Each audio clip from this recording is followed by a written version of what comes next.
গতকালকে ওই আমার ডাক্তার ভাইয়ের গায়ে যে হাতটি তুলেছে অপারেশন থিয়েটার থেকে বের হওয়া একজন ডক্টরকে, তার অবশ্যই দ্রুততম সময়ের মধ্যে তাকেও গ্রেফতার করে তাকেও বিচারের আওতায় আনতে হবে।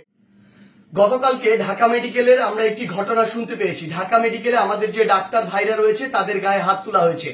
যে যারা হাত তুলেছে তারা কি অভিযোগ করেছে? তারা অভিযোগ করেছে সেখানে নাকি একজন যে পেশেন্ট মারা গিয়েছিল সেখানে ডক্টরদের গাফিলাতি ছিল, ওই ঢাকা মেডিকেলের গাফিলাতি ছিল। এখন প্রশ্ন হচ্ছে যে ডক্টরদের বা ঢাকা মেডিকেলের যে গাফিলাতি ছিল কিনা এটি নির্ধারণ আপনি কিভাবে করতে পারেন, কোন এক্সপার্টিজের ভিত্তিতে এটি নির্ধারণ করতে পারেন এবং এই অথরিটি আপনাকে কে দিয়েছে? যদি কোনো গাফিলাতি থেকে থাকে, ডক্টরের হোক, প্রশাসনের হোক, কিংবা যে কারো হোক, কিংবা কর্তৃপক্ষের হোক, অবশ্যই তার বিচার হবে। তার বিচার একটি প্রক্রিয়াধীন প্রক্রিয়া হবে, একটি তদন্তের মাধ্যমে হবে। সেই অভিযোগটি আপনি বিএমডিসি তে করতে পারেন কিংবা সেই অভিযোগটি আপনি প্রশাসনের কাছে করতে পারেন। কিন্তু আপনার কি অভিজ্ঞতাটুকু রয়েছে, আপনার কি দক্ষতাটুকু রয়েছে যে একজন ডক্টর তার সাথে গাফিলতি করেছে কিনা সেটি যাচাই করার? আমাদের সবচেয়ে বড় এখন যে সমস্যাটি হয়ে গিয়েছে, আমরা এই বাঙালিরা অধিকাংশ ক্ষেত্রে অধিকাংশ বাঙালি নিজেদেরকে সব জায়গার দক্ষ মনে করি এবং সব জায়গায় নিজের নাক গলাতে যাই।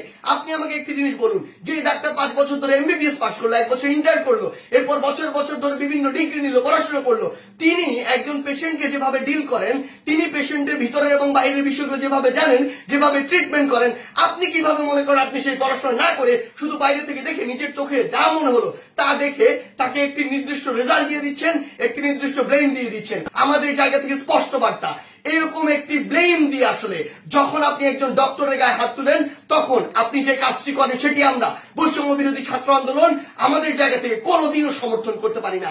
আপনাদের যদি কোনো অভিযোগ থাকে সেই অভিযোগটি আপনি জানাতে পারতেন। আমরা জানি আমাদের এই পুরো প্রসেসটিতে, এই ছাত্র জনতার অভ্যুত্থানে ডক্টররা কিভাবে ওই হসপিটালের ভিতর থেকে, ওই ইমার্জেন্সি থেকে তাদের ভূমিকাটি রেখেছে। আমরা দেখেছি যখন কিছু সরকারের পাঁচাটা স্পিরিট, ডক্টরদের যে স্পিরিট, সেই স্পিরিটটি যাদের মধ্যে নাই, এমন গুটি কয়েক ডক্টর যখন ওই ছাত্র জনতার গণঅভ্যুত্থানে আমাদের আহত ভাইদের চিকিৎসা দিতে বাধা দিচ্ছিল, তখন অধিকাংশ ডক্টর নিজের জায়গা থেকে রিস্ক নিয়ে আমাদের ওই ভাইদেরকে চিকিৎসা দিয়েছিল। এমন অধিকাংশ ডক্টর রয়েছে যারা ডক্টরদের স্পিরিটটি ধারণ করে এবং আমাদের এই পুরো সময়টিতে আজকে পর্যন্ত আমার হসপিটালে যে আহত ভাইগুলো রয়েছে তাদেরকে নিরবিচ্ছিন্ন সেবা দিয়ে যাচ্ছে, নিজের কথা চিন্তা না করে। সেই জায়গায় যখন এরকম করে কোন একজন আমার ডক্টর ভাইয়ের উপর এভাবে হাতটি তুলে, আমরা এটি কখনো সমর্থন করতে পারি না।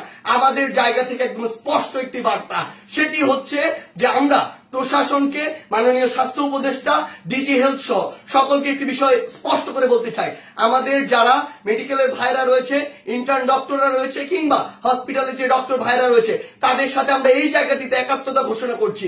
তাদের নিরাপত্তার সর্বোচ্চ ব্যবস্থা করতে হবে।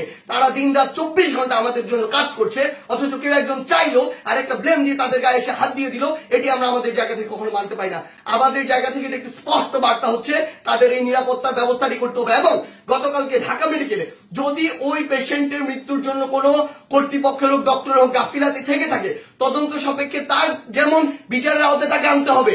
কিন্তু গতকালকে ওই আমার ডাক্তার ভাইয়ের গায়ে যে হাতটি তুলেছে অপারেশন থিয়েটার থেকে বের হওয়া একজন ডক্টরকে, তার অবশ্যই দ্রুততম সময়ের মধ্যে তাকেও গ্রেফতার করে তাকেও বিচারের আওতায় আনতে হবে। আমাদের জায়গা থেকে স্পষ্ট একটি বার্তা, আইন নিজের হাতে তুলে নেওয়ার মতো অন্যায়টি যদি আপনি করেন তাহলে আপনার পক্ষে কোনোদিন আমাদের অবস্থান থাকবে না। ধন্যবাদ।